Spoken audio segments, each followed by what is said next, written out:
Muy buenas tardes. A nombre de la Universidad Autónoma de la Ciudad de México y la Coordinación Académica, a través del programa Galatea, damos la más cordial bienvenida a esta conferencia. Hablemos de feminicidio, consideraciones jurídico-sociales, con dos doctoras. Se trata de nuestras invitadas especiales, la doctora Erlinda Enríquez Rubio Hernández. Muy buenas tardes, doctora. Buenas tardes, doctora Andrea. Mucho gusto.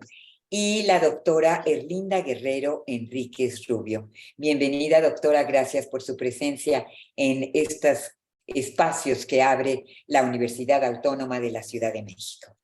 Muchas gracias, doctora Andrea. Les damos la más cordial bienvenida a este espacio a través de la coordinación académica particularmente y de la Secretaría Académica de nuestra Casa de Estudios, que en este caso no pudo estar con nosotros. Para empezar este espacio de reflexión, queremos compartir con ustedes algunas líneas curriculares de nuestras invitadas. Doctora Erlinda Enríquez Rubio Hernández. Ella es doctora en Ciencias Políticas y Sociales con orientación en Sociología Jurídica, mención honorífica por la Universidad Nacional Autónoma de México. Investigadora nacional nivel 1 por el Sistema Nacional de Investigadores. Maestra en Ciencias Penales con especialidad en Criminología por el INACIPE. Cursó el Máster Internacional en Sistemas Penales Comparados y Problemas Sociales por la Universidad de Barcelona. Es especialista en Derechos Humanos por la Universidad Iberoamericana. Profesora investigadora en esta casa de estudios y fundadora de la licenciatura en Derecho que se imparte en el interior de las prisiones de la Ciudad de México. Catedrática del INACIPE desde 1999 y miembro de diferentes comités académicos.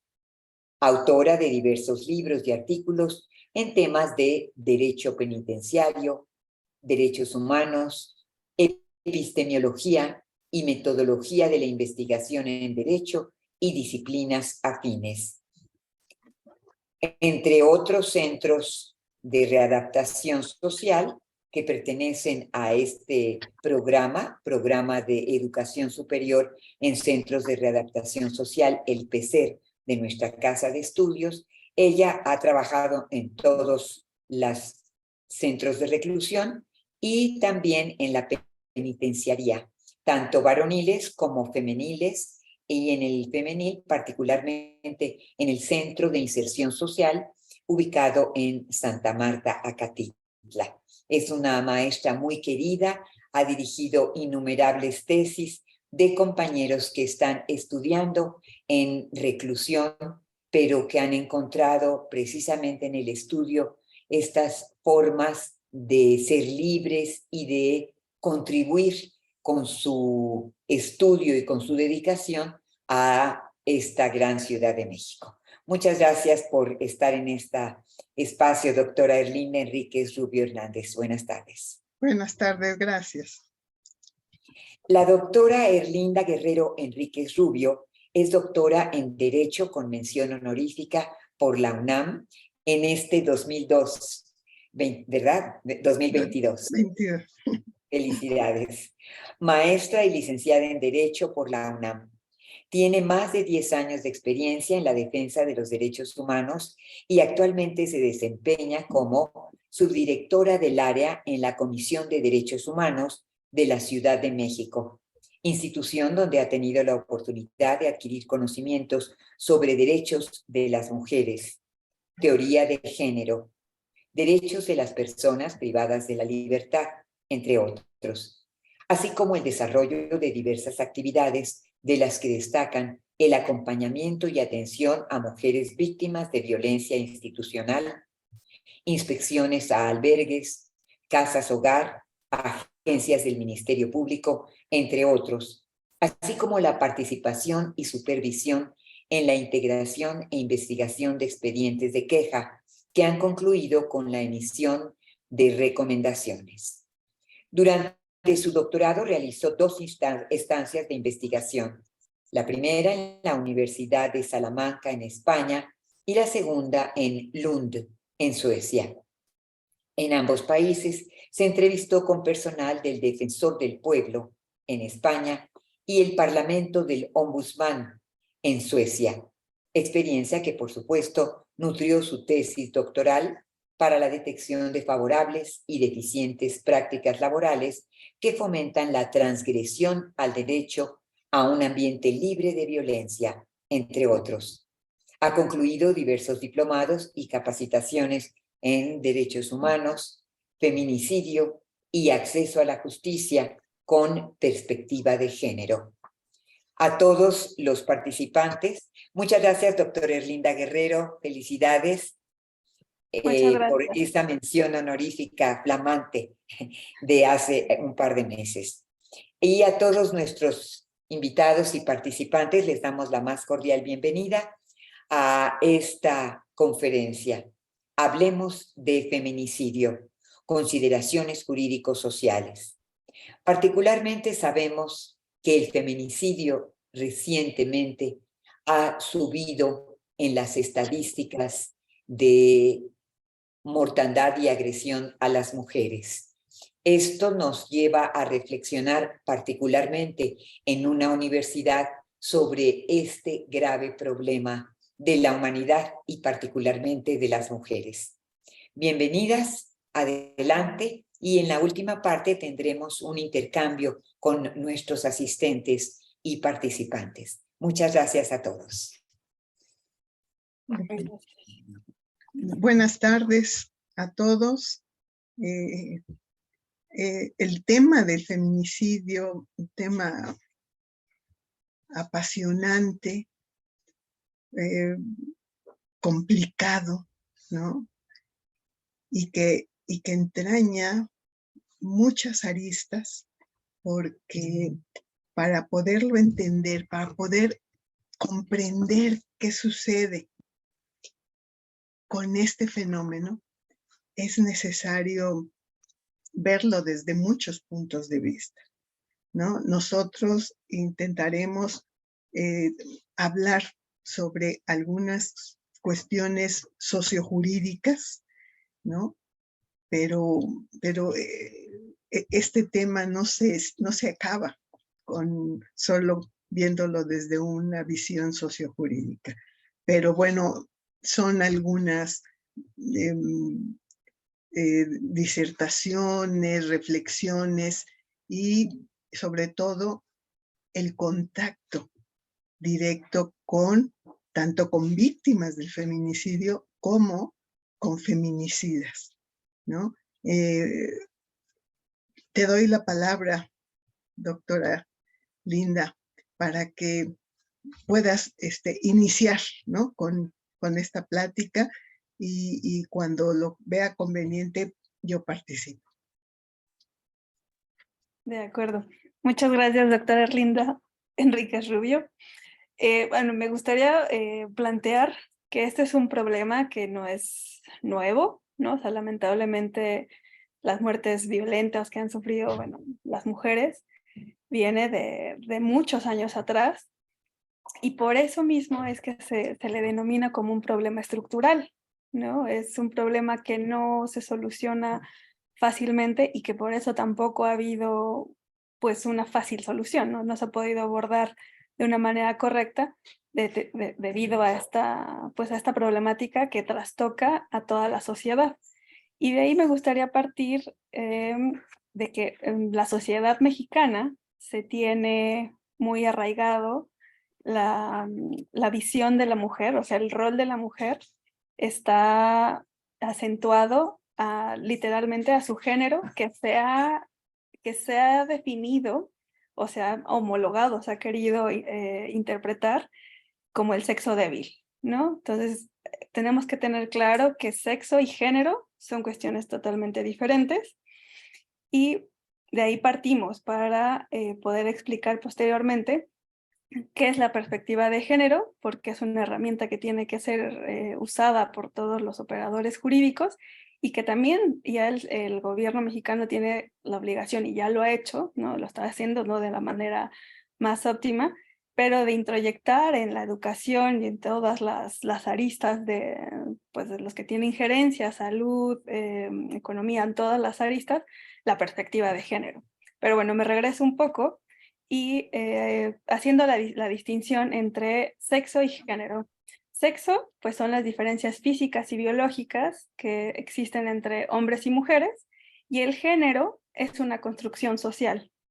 Y como es una construcción social, nos permite entonces entender que la construcción más bien, el papel que ha jugado la mujer a lo largo de la historia de nuestro país, pues tiene un porqué, tiene un inicio, tiene una razón de ser, y ha habido un avance histórico por la lucha de los derechos humanos de las mujeres. Así que, como es una construcción social en la que la comunidad, la moral, que ahí sí, doctora Erlinda, si quisiera ahondar un poco más de cuál es la importancia de la moral en las comunidades, pero bueno, el género en sí nos permite entender por qué en ciertos países, en ciertos poblados, entidades, el papel de la mujer se diferencia de otras entidades, ¿no? Y cómo es que, por ejemplo, en la Ciudad de México, la mujer está más empoderada, se ven pues ya pues manifestaciones pues que son paradigmáticas de lucha de los derechos de las mujeres. Así que bueno, partiendo de esta distinción de que no es una cuestión que diferencia a la mujer solo por el sexo, o sea, por ser mujer, y que eso se asimile como el sexo débil, como anteriormente se tenía pues el énfasis, ¿no? O sea, se creía que la mujer era el sexo débil. Entonces, partiendo de que se puede modificar su rol en la sociedad mexicana, es que se tiene que analizar el feminicidio, ¿no? O sea, cómo es que se dan las causas que hacen que lleguen a la muerte violenta, ¿no? De una mujer. Ajá. Me gustaría solo como un paréntesis, ya que tocaste la moral, efectivamente, en la medida en la que un ser humano, hombre y mujer, se desarrolla moralmente, el manejo de la ira, el manejo de la violencia, tiene mayor control. Cuando una persona no se encuentra desarrollada moralmente, sus actos están menos encaminados con perspectiva ética y por lo tanto es más sencillo pasar por encima de cualquier otro ser humano, cualquier ser vivo, ¿no? Hasta con un animal. En el mundo, algunos países han logrado que su población, ¿no? Sobre todo lo que sí se podría considerar primer mundo, Suecia, Finlandia, Dinamarca, Noruega, ahí podemos observar que el desarrollo moral de esas poblaciones permite que las cifras de feminicidio, de violencia contra la mujer, disminuyan, no que se erradiquen, pero que disminuyan de una manera notable. En nuestro México nos falta desarrollo moral, ¿sí? Un desarrollo moral que permita al hombre actuar desde una perspectiva ética para con todos los seres vivos. Y en especial, en este caso que estamos hablando del feminicidio, con la mujer, ¿no? El ser humano, por su naturaleza, ¿no? Agrede para controlar su circunstancia, para defenderse, ¿no? Los animales agreden para defenderse. En la medida en que hacemos uso de esa razón, el ser humano como un animal superior, con uso de razón, conciencia de sí mismo, tiene la posibilidad de actuar de una manera distinta. Pero si el desarrollo moral no ha sido el suficiente como para aprender valores éticos, va a ser muy difícil que se logre una dinámica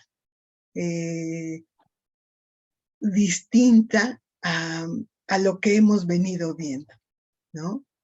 Y como decía aquí la doctora Linda, si nos vamos a algunos pueblos dentro de nuestra República Mexicana, pues sí es muy bonito el lugar, precioso las costumbres, pero la verdad que como mujer no me gustaría jamás vivir ahí, porque la mujer en muchos lugares de nuestro país vale menos que quizá un animal, ¿sí? Entonces, se tiene que trabajar en todos los niveles, micro y macro social, en el desarrollo moral. Perdón, Linda.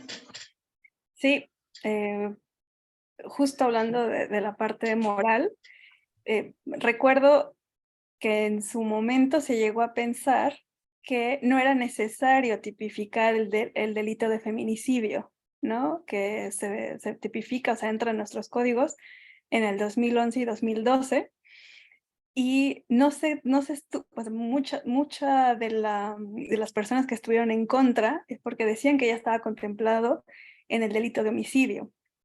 Entonces, las expertas, las estudiosas de la teoría de género, de derechos de las mujeres, lo que visualizaron es que el problema de nuestra sociedad, derivado de de este poco desarrollo moral, con vistas a principios éticos universales, es que la mujer ha sido cosificada, se le considera un objeto.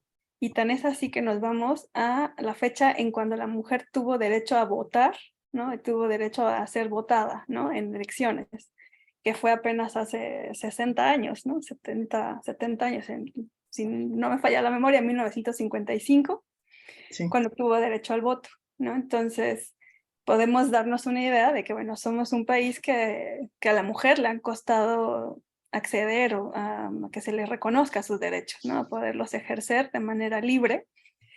Y por eso regreso un poco a la tipificación del delito de feminicidio, que en su momento se opusieron porque decían que estaba considerado en el delito de homicidio, y lo que se trata de visualizar al tipificarlo como feminicidio es justamente hacer visible que no solo una mujer muere, ¿no?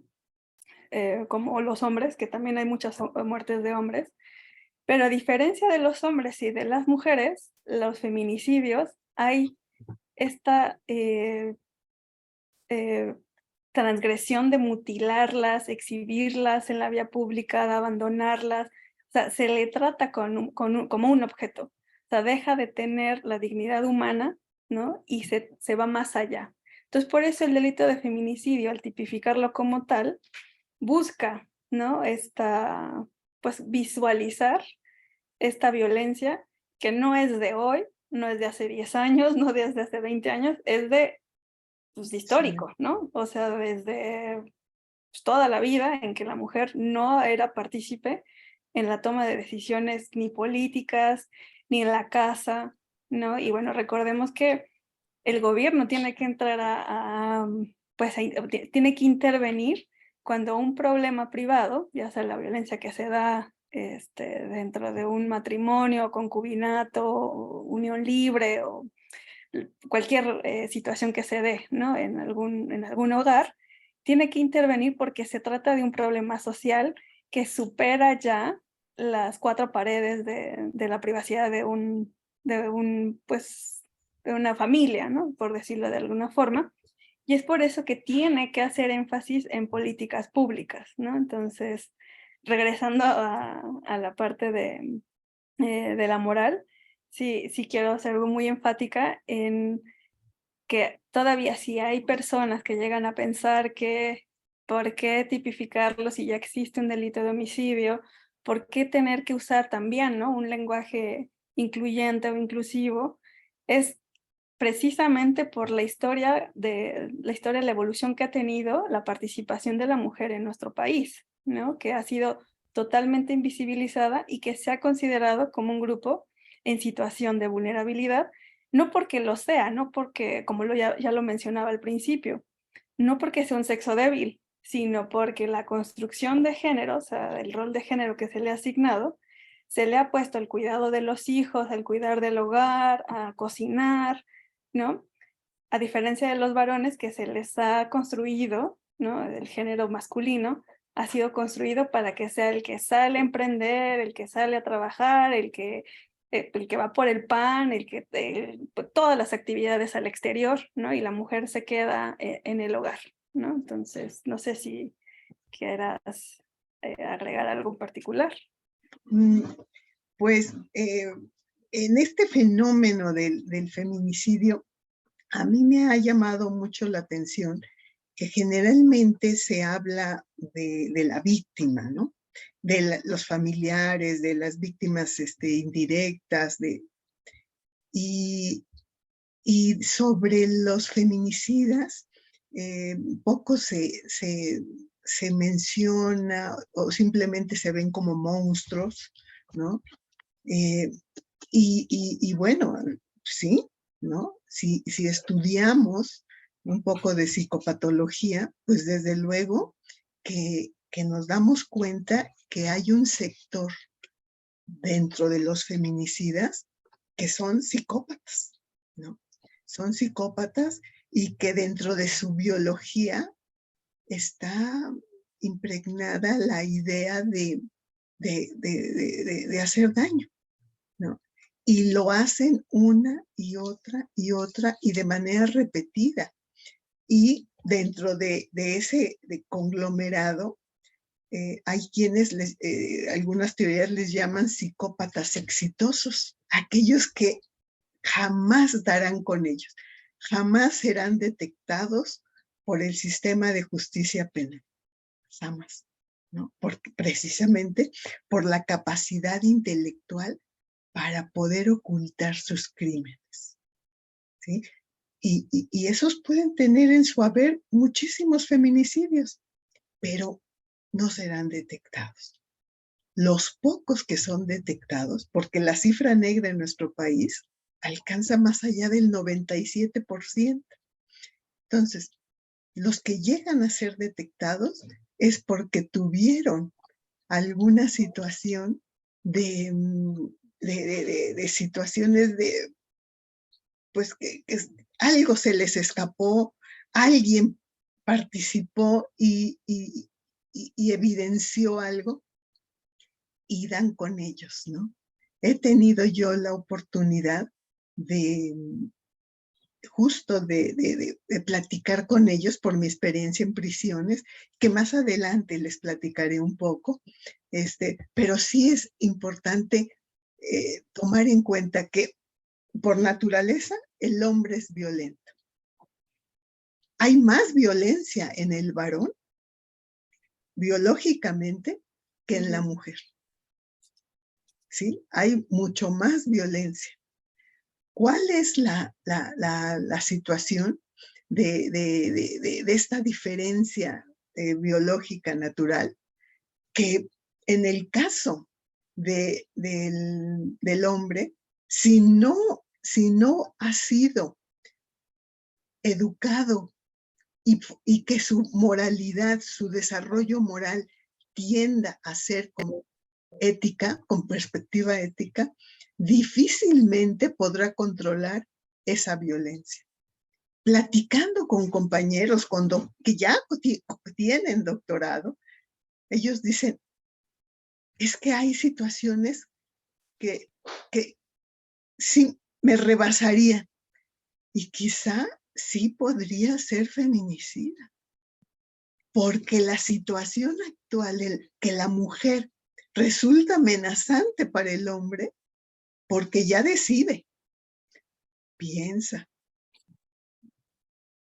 es proveedora y a veces mucho más proveedora que la mujer. Todas estas circunstancias han sido muy difíciles de sobrellevar para el varón. Y entonces el hombre, otro grupo de feminicidas, ¿no? Que son como cualquier hombre común y corriente, da el paso al acto delictivo simple y sencillamente porque su tolerancia a no poder, porque algo que no soporta el varón es el no poder, ¿sí? Entonces, esto más adelante lo seguiré platicando. Continúa con lo que nos decías. Bueno, me parece Linda. muy interesante, doctora Erlinda, de la parte de que el hombre es violento por naturaleza. Quisiera regresarme un poquito porque para muchos podría ser justificación suficiente para agredir a la mujer, ¿no? O sea, para decir, ¿ves? Lo traigo en la sangre. No puedo frenar mi instinto porque soy hombre. Y creo que ahí es donde entra el gobierno, ¿no? El Estado, con estas políticas públicas y la modificación esta creación a las nuevas masculinidades, ¿no? O sea, que se necesita cambiar el esquema de que la mujer es un objeto, de la cosificación de la mujer, en la que no decide. Entonces, sí es muy importante, en algún momento me llegaban a preguntar qué tan importante era la modificación del lenguaje, ¿no? O sea, el hablar mencionando hombres y mujeres, niños y niñas, ¿no? O sea, en femenino y masculino. Y sí tiene mucho impacto. ¿Por qué? Porque el lenguaje construye realidades. Y el lenguaje es el reflejo de una sociedad. Y como no es un ente muerto, o sea, es un ente vivo, que se va nutriendo conforme van avanzando los desarrollos tecnológicos, la sociedad va teniendo un desarrollo moral distinto, ¿no? El lenguaje también se ve impregnado y por supuesto que impacta en una sociedad. Tan es así que las leyes, hace 12 años, todavía, bueno, más bien no contemplaban los derechos humanos, ni la distinción de las mujeres, mucho menos de los grupos en situación de vulnerabilidad, como ahora sí lo hace la Constitución Política de la Ciudad de México, ¿no? En la que están incluidas pues las mujeres, las personas adultas mayores, los indígenas, y bueno, todos los demás grupos que se les considera en desventaja, ¿no? Porque históricamente han sido vulnerados por los grupos hegemónicos, los que tienen el poder. Y regresando al punto del lenguaje, sí me parece que sí es necesario hacer hincapié en tener que nombrar a tanto hombres, mujeres, hacer visible su participación, porque traduce una realidad diferente, ¿no? Entonces, regresando a la parte de que los hombres son violentos por naturaleza, pues se tiene justamente que hablar de que ellos se tendrá que, con esta nueva construcción de una masculinidad apegada al respeto a las mujeres, a los derechos humanos, con una perspectiva de género, justamente se tendrá que evitar, no sé si eso se pueda saber, o más bien mi pregunta sería, ¿existe la posibilidad de evitar llegar al feminicidio como tal? O sea, los hombres que se posicionan o que terminan siendo feminicidas, ¿pueden llegar a evitarlo? O sea, o no, porque pareciera casi que si hablamos de que está en sus genes, o que si son violentos por naturaleza, pues prácticamente pues no van a poder frenar, ¿no? este instinto. Esto es interesante y es muy debatible. ¿El hombre es violento por naturaleza? Sí, sí. Simplemente las hormonas, la cantidad de hormonas de testosterona en el cuerpo, pues da la posibilidad de que la agresión se convierta en violencia con una rapidez y no solo hacia la mujer, hacia cualquier circunstancia de vida, ¿no? Pero justamente esto ha justificado culturalmente la violencia del hombre. Y entonces el hombre se ha asumido y la mujer y el resto de la sociedad hemos asumido que las cosas así son, que así es la vida, ¿no? Así es la vida. Y entonces vivimos en una violencia simbólica porque muchas mujeres, ¿eh?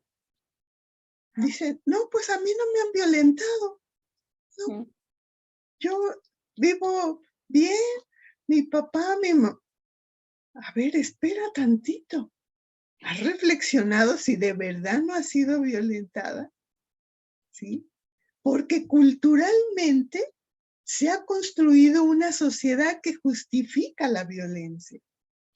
La justificamos solo porque se han vivido estos roles de esta manera. Ahora, hablando propiamente del feminicidio, tenemos no perder de vista que no todos los feminicidas son iguales. Hay un grupo de feminicidas que ese prácticamente tendrá la necesidad de estar en contención. ¿Por qué? Porque lo dicen ellos. Si yo vuelvo a estar en libertad, volvería a hacer lo mismo. A mí me lo han dicho. Mire, maestra, pero sé que no voy a estar en libertad. Pero si algún día llego a estar en libertad, voy a hacer lo mismo. Entonces, pues mejor me quedo aquí. Algunos lo han dicho así. ¿Me lo han dicho a mí? No. Pero hay feminicidas, hay otro grupo de feminicidas. Ese es el feminicida, ¿sí? Ese hombre común y corriente que no es psicópata, pero que llegó a un extremo porque su desarrollo moral no le permitió contenerse, controlarse, tomar un tiempo fuera. Y entonces agredió a tal grado que mata. Porque su patrón, además, su patrón es de agresión constante, de violencia constante. Maltrato psicológico, maltrato económico, maltrato con los hijos. O sea, un maltrato continuado. ¿Sí? Porque es parte de esa sociedad, de esa cultura que se ha construido para justificar el poder que debe ejercer el hombre. Se ha hecho eso, ¿no? A lo largo de la historia de la humanidad. Sí. ¿Podrías continuar? Sí. Hablando es muy curioso cuando se le preguntan se le pregunta a las mujeres, ¿no? Que si han sido, retomando lo que mencionabas, si han sido víctimas si han sido violentadas en algún momento de su vida, y algunas lo dan por sentado que no, o sea, porque ha sido como tan mínimo o no ha llegado al golpe físico que no lo consideran como tal. Sin embargo, por ejemplo, la ley de acceso de las mujeres a una vida libre de violencia de la Ciudad de México considera distintos tipos de violencia, ¿no? Entonces tiene la psicoemocional, la física, la patrimonial, la económica, la sexual, en contra de los derechos reproductivos, la obstétrica, la feminicida y la violencia simbólica, ¿no? Entonces, quizá lo que sucede es que muchas mujeres desconocen que lo que han vivido en algún momento de su vida es violencia, ¿no? Porque se vive con esta violencia simbólica que ya está interiorizada y que además se da pues como hasta una justificación pues es que así es la vida, así me ha tocado vivir, pues de qué otra manera podría ser, ¿no? Entonces, sí es tener que hacer un cambio totalmente, pues como bien lo señalaban aquí en los comentarios, ¿no? De una educación con valores orientados desde la infancia, Sí, por supuesto, la educación es uno de los pilares primordiales, ¿no? Para poder visualizar que ya no es, bueno, ya no es aceptado esta distinción de roles, ¿no? De género, porque hablábamos de eso. O sea, ahorita ya la condición en la que vivimos parte de la posibilidad de generar un rol, construir un rol, un género, un rol social de la mujer y de los varones distinto, que no vaya encaminado a la violencia, ¿no? A violentarla y sentir que la mujer per se le pertenece. Entonces sí, por supuesto que tendrá que cambiarse desde la educación. Bueno, ese es uno de los pilares, pero habrá otros más y es ahí donde la perspectiva de género tiene que incluirse para todo. Digo, no quisiera pasar de largo y citar lo que dice la misma ley respecto a qué se entiende por perspectiva de género, que es, bueno, sería más que nada como ponerse unas gafas, bueno, ponerse unos lentes y mirar la realidad desde otra óptica, ¿no? O sea, ver estas asimetrías de poder, estas relaciones asimétricas de poder, donde, como el nombre lo dice, alguien tiene más poder que la otra persona. Alguien no puede ejercerlo, no tiene voz, aunque digan, bueno, sí, aquí todos son tomados en cuenta, cuando la realidad de facto es que está invisibilizada, ¿no? Entonces, por ejemplo, aquí tenemos que la ley señala que la perspectiva de género es una visión científica, analítica y política sobre las mujeres y los hombres, y que propone eliminar las causas de la opresión de género como la desigualdad, la injusticia y la jerarquización de las personas, basada en el género. Entonces, solo como para tener presente qué se entiende por perspectiva de género y que tendrá que ser el eje que guíe toda la actuación, todas las ramas de, pues, por lo que está formado pues el La Estado vida. mexicano. Ujú.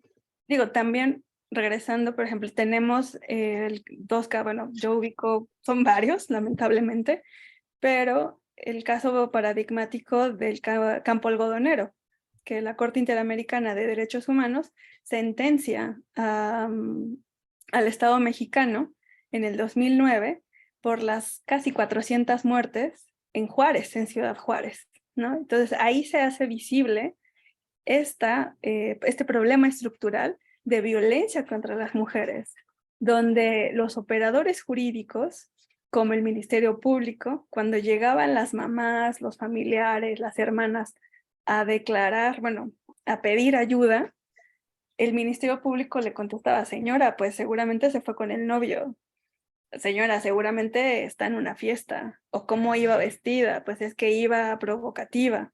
Entonces, con esta jurisprudencia de la Corte Interamericana, se visualiza precisamente esta violencia estructural, bueno, este problema estructural que han vivido las mujeres y que de manera reiterada bueno, más bien se vio visualizado con la falta de debida diligencia por parte de los operadores jurídicos, porque había este prejuicio de que la mujer por sí, por existir, era culpable, era víctima de su muerte, ¿no?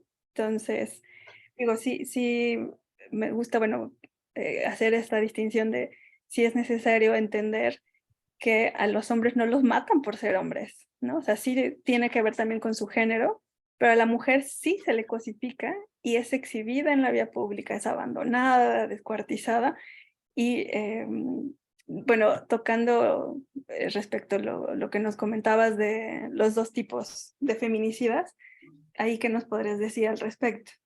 Ajá. Sí, porque el psicópata, yo lo que me he encontrado dentro de las prisiones, ¿no? Con quien he tenido la oportunidad de platicar y la confianza que se da entre maestra y estudiante, permite que, pues, que le platiquen a uno algunas situaciones de vida y de manera, pues, tranquila, o yo no veo ningún remordimiento, alteración. Dicen, estoy aquí por 2 feminicidios que me que me imputaron. Pero ¿sabe qué, maestra? Realmente yo maté a muchas más, ¿no? Solo estoy por 2, pero realmente yo de repente amanecía y me veía yo lleno de sangre y decía, ¿qué pasó? Porque se me olvidaba, porque había tomado, ¿no? Y me perdía, ¿no? Pero sabía que algo había hecho. Y de las 2 que tengo registradas, es más, cuando me detuvieron, de alguna manera yo ya quería que me detuvieran, ¿no? Entonces, son experiencias, situaciones de vida muy distintas a aquel que bajo un patrón de violencia, ¿no? Con una mujer, le golpea o le insulta, la humilla y llega a la muerte de ella. Cuando uno tiene la oportunidad de hablar de ese tema con alguien que ya se encuentra en prisión, muchos de ellos sí dicen, me arrepiento, de verdad no sé por qué lo hice, no sé,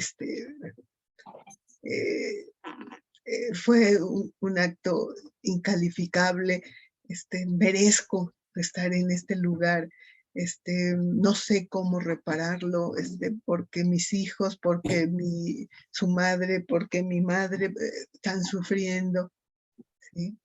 Sobre todo cuando uno en clase muestra alguna, esto me sucedió cuando vimos la película Pena de Muerte y pudieron observar el dolor de la familia, de la víctima, y el dolor de la familia del victimario. Y entonces ellos decían, no, jamás imaginé que pudiera yo, además de ese acto, haber extendido tanto dolor por esa violencia ejecutada, ¿no? Entonces, pero si nos damos cuenta, la respuesta de este grupo es distinta a la del psicópata, ¿no? Entonces, sí es importante hacer esa distinción. O sea, si tuviésemos un desarrollo moral con perspectiva ética, ¿sí? Con valores en donde a la mujer, como dice la doctora Linda, el hombre viese a la mujer igual, del mismo tamaño, no con mayor poder, no con menor poder. Este segundo grupo se disminuiría. El del psicópata, no, porque ahí hay un daño biológico, ahí hay un trastorno a nivel ya en su biología. Por lo tanto, ahí pues más bien sería cuestión de pensar en educar a la mujer para estar alerta ante situaciones de ese tipo de alarmantes, ¿no? Y evitar, ¿no? Engancharse en situaciones con gente de ese tipo. Pero en el otro conglomerado, sí se disminuiría de manera muy, muy, muy considerable, porque la masculinidad sería otra. Y por lo tanto, no se llegarían a los excesos a los que se llega cuando se comete un feminicidio por alguien que fue intolerante. Sí. Que no sé si esta visión de que es violento por naturaleza y que casi cualquiera en una situación extrema o que pierde el control, pueda llegar a cometerlo, es suficiente para justificar pues, la violencia, ¿no? O sea, como tal. Porque además pareciera que esta visión deposita en la víctima la responsabilidad de moverse de ahí Sí. o permanecer.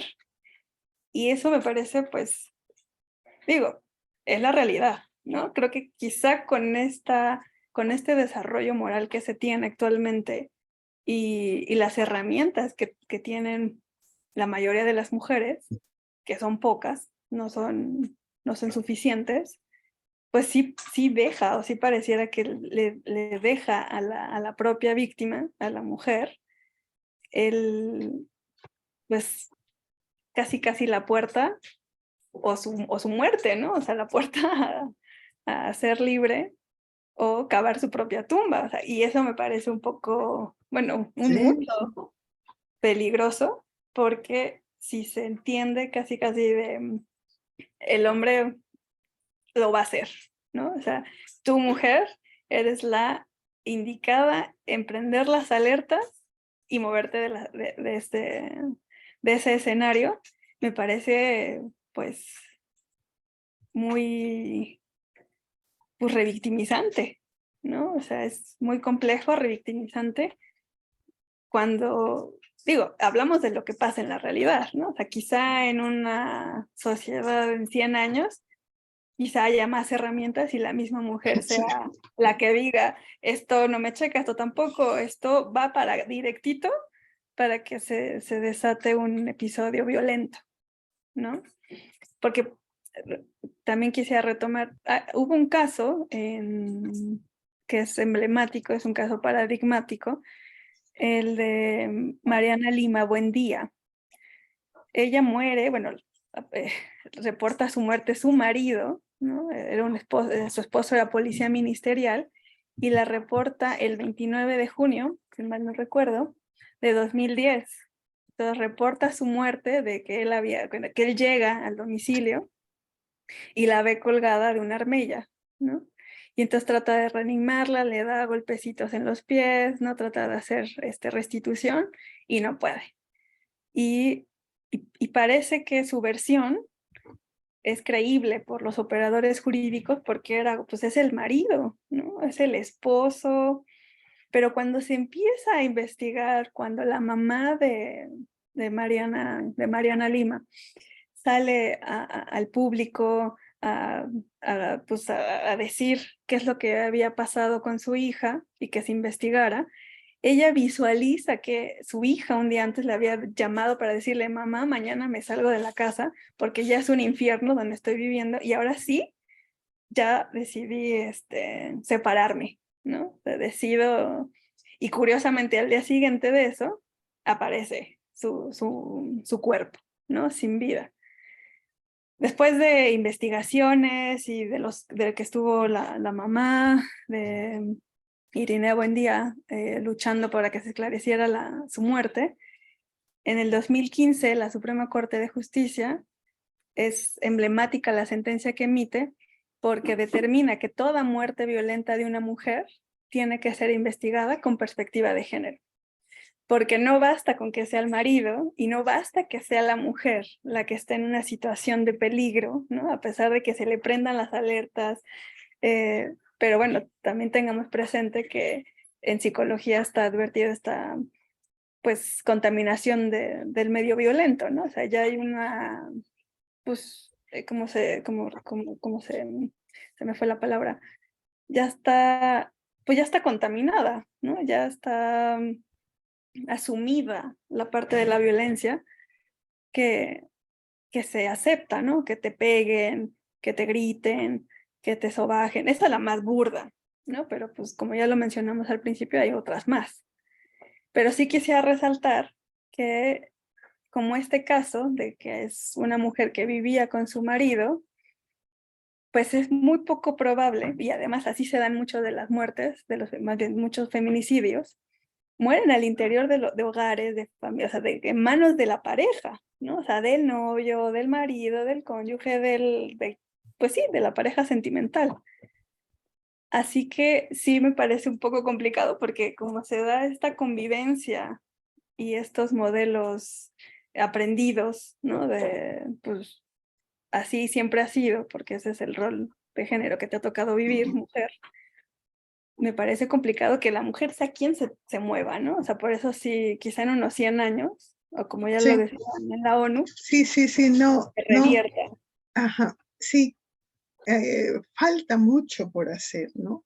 La lucha de las mujeres ha contribuido, ¿no? A que se den cambios, claro que han contribuido, pero no han sido todavía suficientes y falta muchísimo, ¿no? Ahora, sí, pienso que es importante hacer una aclaración. En el derecho hay toda una corriente que viene de teóricos importantes en Estados Unidos que en la traducción le han llamado neuroderecho. ¿A qué se refiere esto?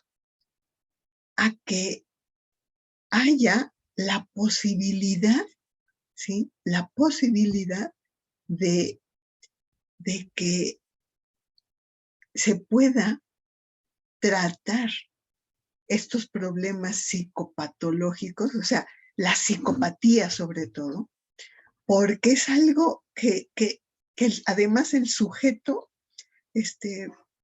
nace con él, ¿no? Nace con este trastorno y la educación, o sea, todo va contribuyendo y si además tiene un CI, una inteligencia alta, prodigiosa, no, pues es toda una amenaza para, ¿no?, nuestra sociedad.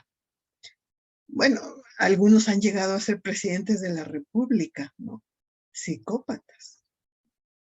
Entonces, pero ya se está considerando que el derecho tendrá que tener cambios dentro de cambios en el texto legal que consideren este tipo de patologías, ¿sí? Y bueno, como ya lo refería la doctora Linda, bueno, es una forma de que las políticas sociales, ¿no?, las políticas de salud estén a favor de, de, de la sociedad que puede estar a merced de personas trastornadas, ¿no? Esto sí lo quería aclarar. Sí, ya se está considerando, hay un auge, un gran movimiento ya de lo que se considera como neuroderecho, justo para que dentro del texto legal tomen en cuenta este tipo de situaciones, ¿sí? Y no sé si algo más quieras agregar, Linda. Pues Se quedan muchas cosas, sí, te pero queda, digo, es un tema muy, sí, muy amplio y que se puede abordar sí, desde distintas aristas, ¿no? O sea, y seguirá dando para para, muchas conversaciones, ¿no? Digo, viendo el chat acá, ¿no? De, sí, la violencia contra las mujeres se da principalmente en el hogar, sí, eso ya se ha visto en las investigaciones, ¿no? Leía que cada 5 de 10 mujeres mueren por personas conocidas, o sea, son familiares, ¿no? sí. Sí, del mismo núcleo, ¿no? Ya sea de amistad o familiar, quien llega a Y cometer. bueno, quizá para cerrar, lo más asombroso que me he encontrado dentro de las personas que han cometido feminicidio es que en los feminicidios participen mujeres, ¿no? Eso es de verdad paradójico, porque uno jamás podría imaginarlo y se da. Que la mujer participa. Hay mujeres Claro, también con trastorno que, que son cómplices y es más, son quienes enganchan a algunas mujeres para ponérselo en charola de plata al feminicida. Sí, perdón. No, sí, sí. De hecho, hubo el caso de una niña, ¿no? De 7 años, que es quien, o sea, el marido le pide una mujer joven que le pudiera durar por mucho tiempo, y va la señora y rapta a una niña de 7 años, ¿no? Entonces sí, por supuesto que sí. Y es justo eh, estas modificaciones de la realidad, bueno, de los roles de género, ¿no? O sea, lo que veíamos del género es una construcción social y se ha pensado que la mujer es buena, es maternal, porque es esta construcción que generó en su momento una sociedad mexicana hace muchos años, ¿no? Que era tener a la mujer en la casa, ¿no? O sea, no es violenta, no forma parte de ningún grupo delictivo, eh, cuida a los hijos, cocina, es amorosa, pero eso es una construcción, ¿no? Es una construcción que, como hemos visto, precisamente por estos estereotipos de género, ¿no? De qué es lo que debe hacer cierto grupo, es que se replican, más bien, se genera un menoscabo en los derechos humanos de las personas, ¿no? Y en este caso de las mujeres, como lo veíamos en el caso Campo Algodonero. Existía el estereotipo de que una mujer con falda corta, ¿no? Y los prejuicios, ¿no? De falda corta, que sale en la noche y no llega, pues es porque pues anda de loca con el novio, ¿no? O no quiso avisar a la familia, pues por algo ha de ser, ¿no? Entonces, estos prejuicios, lo que, o sea, el impacto que tienen y que sigan permeando en nuestra sociedad actualmente es el menoscabo en un derecho humano, como el acceso a la justicia, Y ¿no? que, y que en el caso de mujeres que son cómplices del feminicida, este rol permite que le tengan confianza y caigan, se enganchen y sean presa fácil